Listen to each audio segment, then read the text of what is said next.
அடே சனியனே, என்னடா இது? எங்கிருந்தடா விழுந்தது? குருவே, நீங்கள் குதிரை சவாரி செய்யும் போது ஏதாவது விடுகிறதா என்று மிக கவனமாக பார்த்து வந்து கொண்டேன்.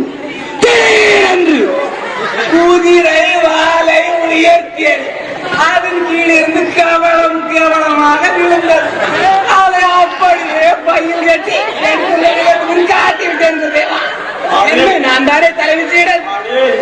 2 வருடங்களுக்கு சாப்பிட முடியாம சனியரே, தலைமை சீடனா வந்தே.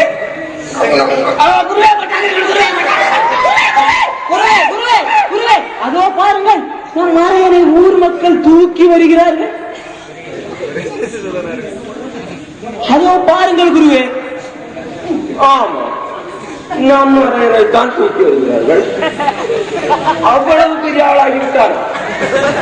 என்னை இதுவரை யாரும் தூக்கவில்லையே.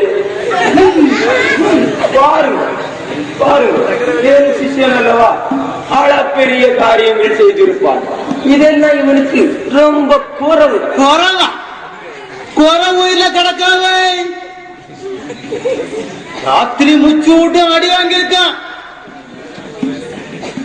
ஏதோ உம்ம முகத்தை பார்த்துத்தாவே உயிரோடு விட்டுருக்கேன்.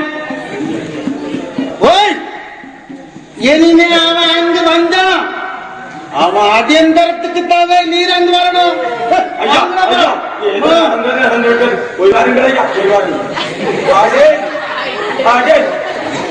அடே நாசமத்தவன், எங்க வா. விடிய விடிய அடி வாங்கும் அளவிற்கு என்னடா செய்தாய்? குருவே, நீங்கள் சொன்னதைத்தான் நான் செய்தேன். என்ன? நான் சொன்னதை செய்து நீ அடி வாங்கினாயா? நான் என்னடா சொன்னேன், நீ என்ன செய்தாய்? குருவே, நீங்கள் தானே சொன்னீர்கள், ஒருவன் சொர்க்கம் போகிறானா நரகம் போகிறானா என்பதை பார்க்க அவன் செயலை உற்று நோக்க வேண்டும் என்று. ஆமா, மிக மிக சரி. அப்புறம் என்ன நடந்தது? அதற்காகத்தான் வாமடேன் என்பவரை பின்தொடர்ந்தேன். அவன் செய்யும் செயலை எல்லாம் உற்று நோக்கி பின்னால் சென்றேன். இறுதியாக அவன் குடிசைக்கு சென்று கதவை தாழ்பால் போட்டுவிட்டான். என்னால் உற்று நோக்க முடியவில்லை. வசமாக குடிசையின் ஓலையை விலக்கி உள்ளே உற்று நோக்கினேன்.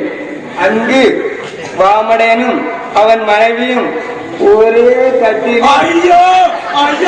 அவன் மனைவியும் என்னை பார்த்து இப்படித்தான் கட்டினார். பண்ணி கூட்டம் போல் விடிய விடிய வைத்தார்.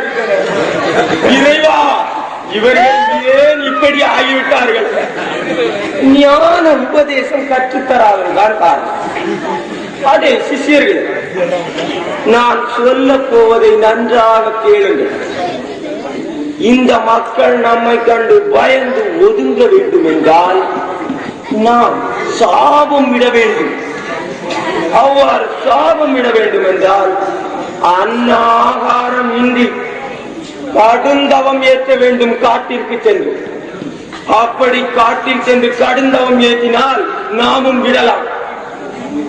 நம்மை கண்டு இந்த மக்கள் பயப்படுவார்.